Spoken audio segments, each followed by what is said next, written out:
Welcome back to another enthralling session of Global English Competitiveness video series. Today we're venturing into the culminating chapter of this unit, Unit 3D, The Power of Siesta. Ready your writing tools as we set forth on a rejuvenating journey into the tranquil beauty of the natural world. To recap, we have 4 can-do objectives in this unit.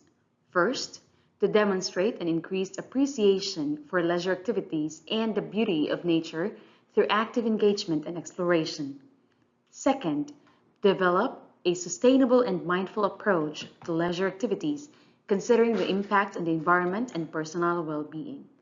Third, to apply the concepts and principles learned from the lesson to enhance overall well-being by incorporating leisure and nature into the daily routines and lifestyle choices. And fourth, to use models in speaking and writing. As you can remember, we have already covered our first 3 can-do objectives. You demonstrated your appreciation for leisure activities and the beauty of nature through active engagement and exploration in Lesson 3A. Then you developed a sustainable and mindful approach to leisure activities, considering the impact on the environment and personal well-being in Lesson 3B. And in the previous lesson, you applied the concepts and principles learned from the lesson to enhance overall well-being by incorporating leisure and nature into the daily routines and lifestyle choices. Now we're going to focus on our final objective, to use models in speaking and writing. So, without further ado, let's move over to our final lesson for this unit, 3D, The Power of Siesta. And here are the sub-lessons that will help us achieve our objective: vocabulary, listening, speaking, grammar, reading, and writing. Now let's begin the lesson with a vocabulary activity. Let's explore the language of siestas and napping. Read the following questions and analyze the meaning of the italicized words. Write the letter of the correct answer. Pause the video to start answering items number 1 and 2.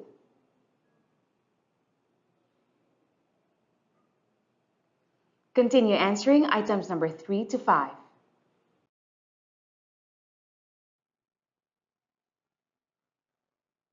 Here are the correct answers.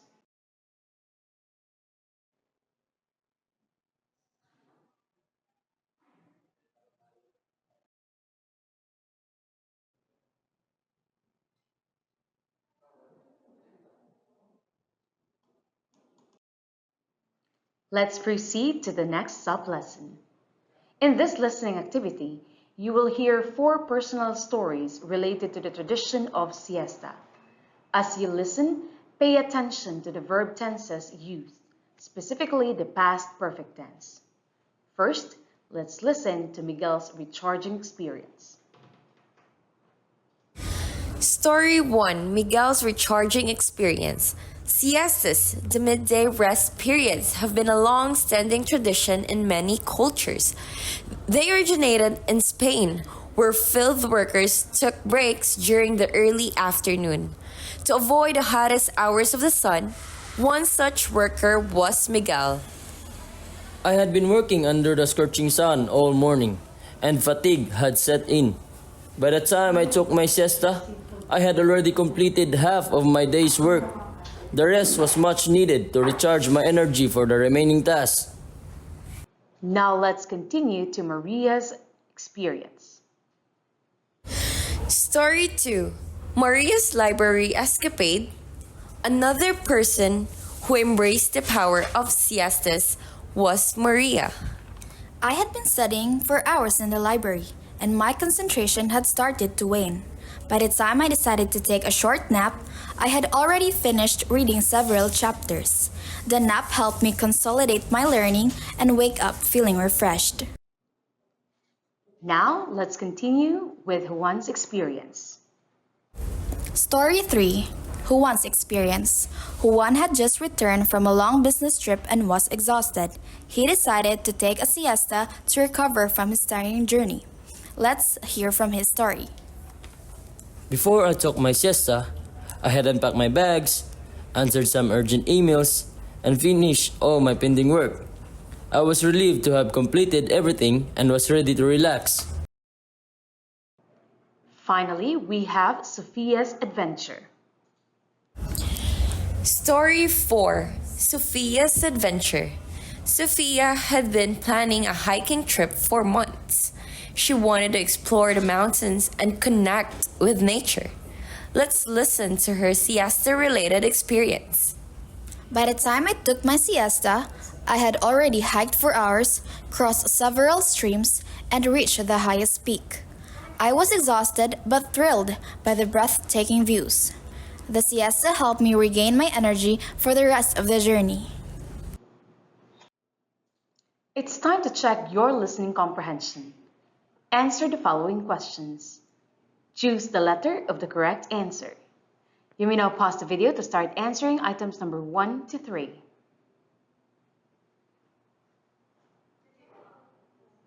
Continue answering items number 4 and 5.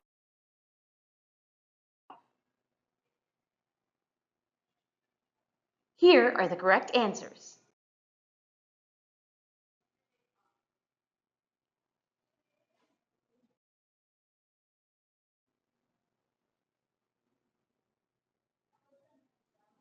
Moving on to our next macro skill, speaking. In this task, you will have the opportunity to reflect on the benefits of siestas and practice using the past perfect tense while talking about your fictional stories. Take the time to read the following instructions. You may now pause the video to start working on this activity.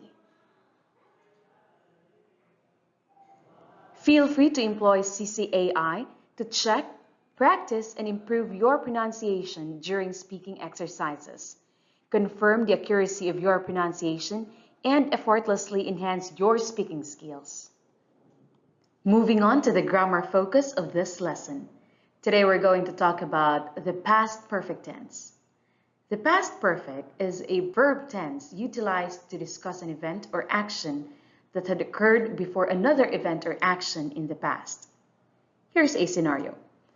Visualize yourself one morning upon waking up and going outdoors to fetch the tabloid. As you return inside, you stumble upon an intriguing scene. A cryptic message written on your front door that says, "A gangster was here." When you share this experience with your friends afterwards, how would you elaborate this particular instance? You could express it in this way.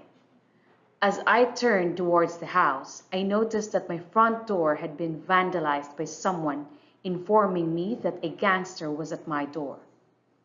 Your friends, in addition to understanding and sympathizing with your fear, will also comprehend that a gangster had already defaced the door before the moment this morning when you witnessed their action. This understanding is facilitated by your use of the past perfect tense to describe the wrongdoing. Here's the formula in writing the past perfect tense. First, we had the word had plus the past participle of the verb. Take note, it doesn't matter if the subject is singular or plural. The formula doesn't change. When should you utilize the past perfect tense? When you discuss a particular moment in the past and wish to refer to an event that occurred even earlier, employing the past perfect allows you to express the chronological order of events. Furthermore, it brings about more clarity and specificity.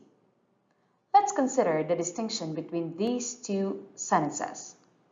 First, we were informed that our neighbor used eco-friendly cleaning products. Here, it's just a simple past. But the second one, we were informed that the team had followed the mandated cleanup standards. So there is a chronological order of events. The past perfect is also employed when expressing a condition and its corresponding outcome. Take a look at the following examples. First one, if I had studied harder, I would have passed the exam. Here we have passed. The second one, she would have been happier if she had pursued her true passion. Here we use the past perfect tense of had pursued. When writing the past perfect tense, you have to indicate that an action occurred before other actions that are discussed and are described utilizing the simple past tense.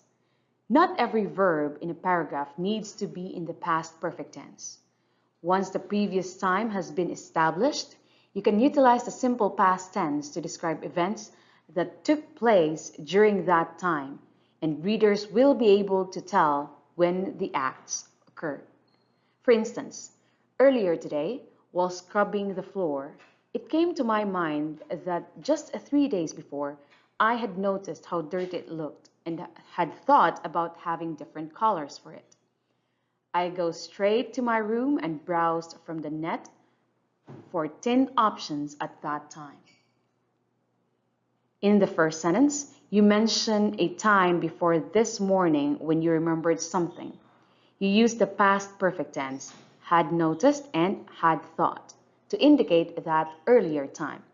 In the second sentence, you can switch to the simple past tense to continue referring to the same earlier time this week, and it will be understood. You don't have to use the past perfect tense when you're not talking about the order of past events. In the event that your friends inquire about other activities you engaged in this morning, they would be confused if you said, I had cleaned it off the floor. They would probably expect you to continue the story and explain what happened afterward, as using the past perfect suggests that your move of clearing the floor happened before another event. However, without any context, the past perfect doesn't make sense. Here's the formula in writing the past perfect in the negative. We just add a word not in between the word had and the past participle. Now, the following examples are only applicable in casual speech and in informal writing. Again, contractions are not really applicable in academic writing. First example, she had not seen him before the party. Now, with the contractions, she hadn't seen him before the party. The second one, they hadn't finished their homework when the teacher collected it. Had not finished becomes hadn't finished. How to create question utilizing the past perfect tense. Here's the proper order in raising a question in the past perfect. Had plus the subject plus the past participle. So it's no longer had plus the past participle. The subject will be in between. Example, had you ever visited Palawan before your recent trip? So here we have the word had plus the subject, which is the pronoun you, and then our past participle visited. Here are a couple of examples of common regular verbs in the past perfect tense and common irregular verbs in the past perfect tense. Now take note, the only difference is for common regular verbs, the only thing that we need to do in order to form the past participle is to add ed to the base form of the verb. Whereas for irregular verbs, there are changes. For example, to be becomes had been. To have becomes had. Then to do is had done. To say, had said. To get, had gotten. To make, had made. To go becomes had gone. To take, had taken. To see, had seen. And to come is had come. Now there are changes to the verb. It's time to test your grammar knowledge. Use the verb inside the parentheses to construct a sentence in the past perfect tense. Choose the letter of the correct answer. You may now pause the video and start answering items 1 to 3.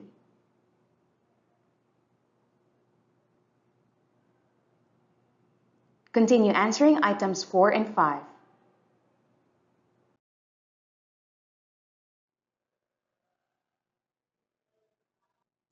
Here are the correct answers.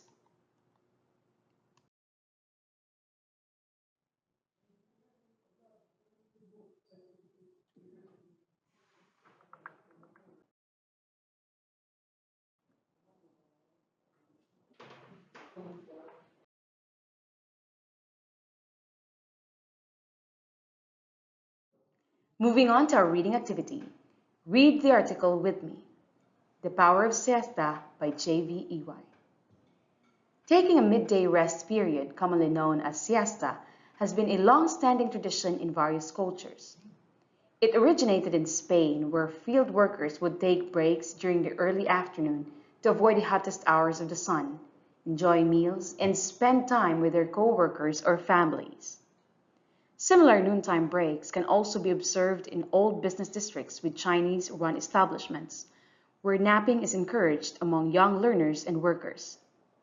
In countries like Italy, it is customary for people to take breaks from 1 o'clock to 3 o'clock in the afternoon.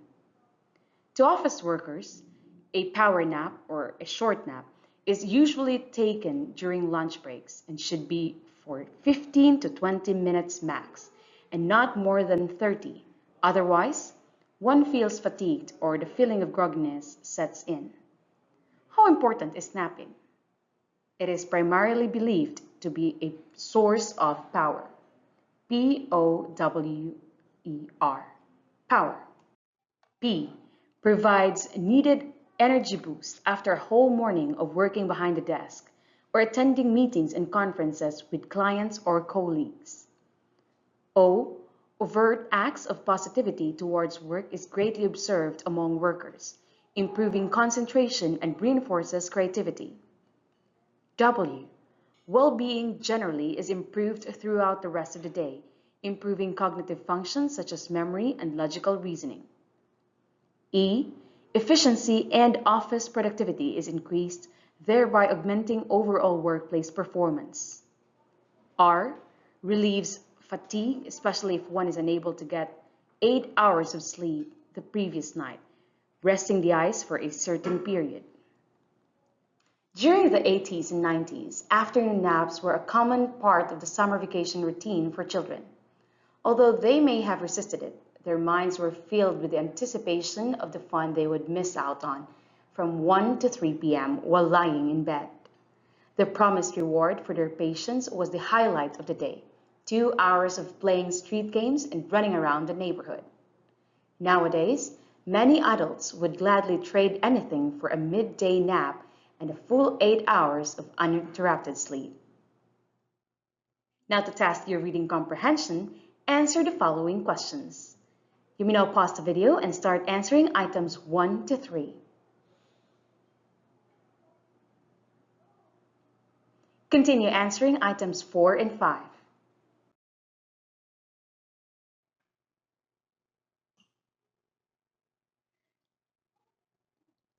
Here are the correct answers.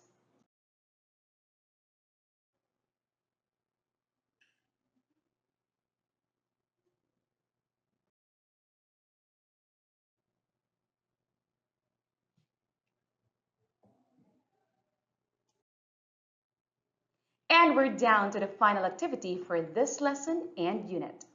Enjoy expressing the power of siesta through your writing. Take the time to read the following instructions.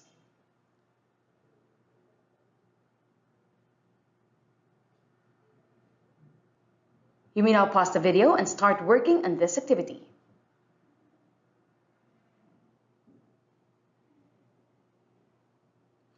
After sharing your insights through writing, you may utilize ChatGPT to assess the quality of your write-ups, ensuring clarity and coherence and adherence to instructions. Edit as needed and save or share as required. And with that, we have covered our final objective for this unit, which is to use models in speaking and writing. In this lesson, we enriched our vocabulary in words related to siesta. Then we listened to 4 personal stories related to the tradition of siesta. Next, you created and shared a story of a fictional character who experienced the positive effects of siesta. Then we discussed about the past perfect tense. We also read an essay that focused on the power of siesta and answered the comprehension questions. Finally, you wrote an essay on your experience with siesta. That concludes Unit 3D. Thank you for joining us in Unit 3, Enjoying Leisure and Nature. As you continue to appreciate the wonders of leisure and nature, Remember to take time for yourself and immerse in the beauty of the world around you. We look forward to seeing you in our next session as we explore new horizons in English competitiveness.